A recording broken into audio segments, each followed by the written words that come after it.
Selamat pagi anak-anak. Hari ini kita masih di tema 3 ya, aneka benda di sekitarku.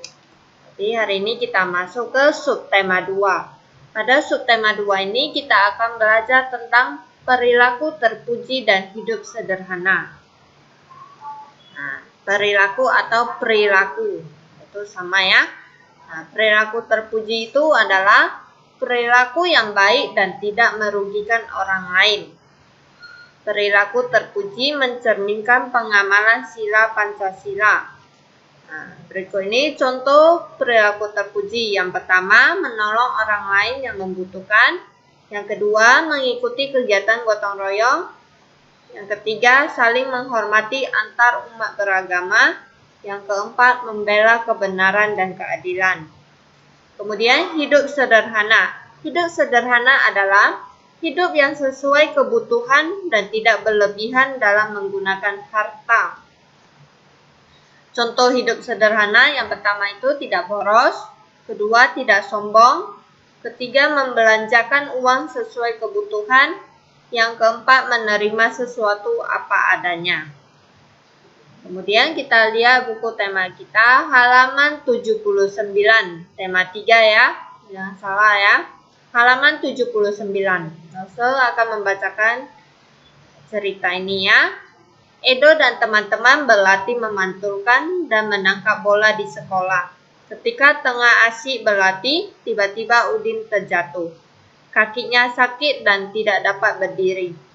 Edo dan teman-teman melihat Udin kesakitan. Edo dan teman-teman segera menghentikan permainan. Kemudian, Edo dan Benny menolong Udin dengan memaparnya ke UKS. UKS singkatan dari Unit Kesehatan Sekolah. Setelah diperiksa, ibu guru menduga kaki Udin terkilir.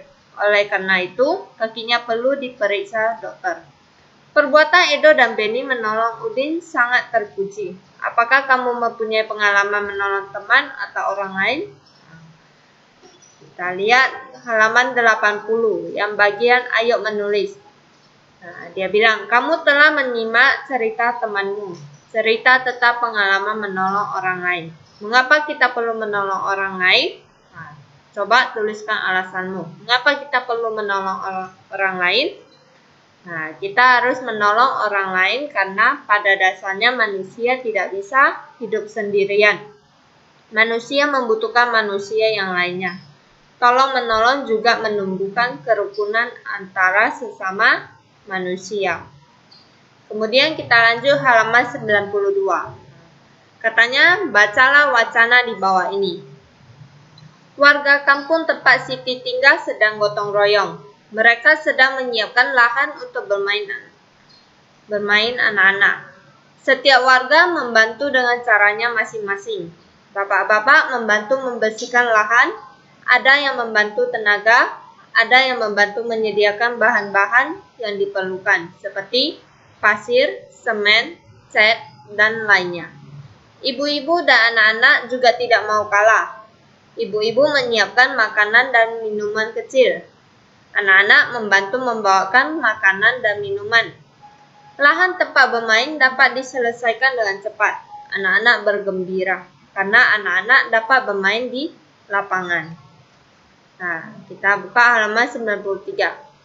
Kamu telah membaca cerita di atas. Diskusikan dengan temanmu. Apa yang menyebabkan pekerjaan cepat selesai? Nah, apa yang menyebabkan pekerjaan cepat selesai?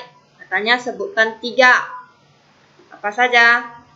Yang pertama, gotong royong. Kemudian yang kedua, saling membantu. Yang ketiga, bekerja sama.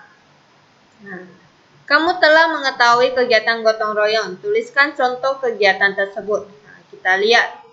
Kegiatan gotong royong di lingkungan tempat tinggal, ada di rumah, dan ada di sekolah. Yang pertama, kita isi dulu di lingkungan tempat tinggal. Yang pertama, kerja bakti di lingkungan. Kedua, pos kamling. Yang ketiga, membersihkan selokan. Kemudian, kalau gotong royong di rumah, itu membersihkan perabot rumah. Kemudian di lingkungan sekolah, yaitu melaksanakan piket kelas. Pertemuan pada pagi hari ini sampai di sini ya. Sampai jumpa.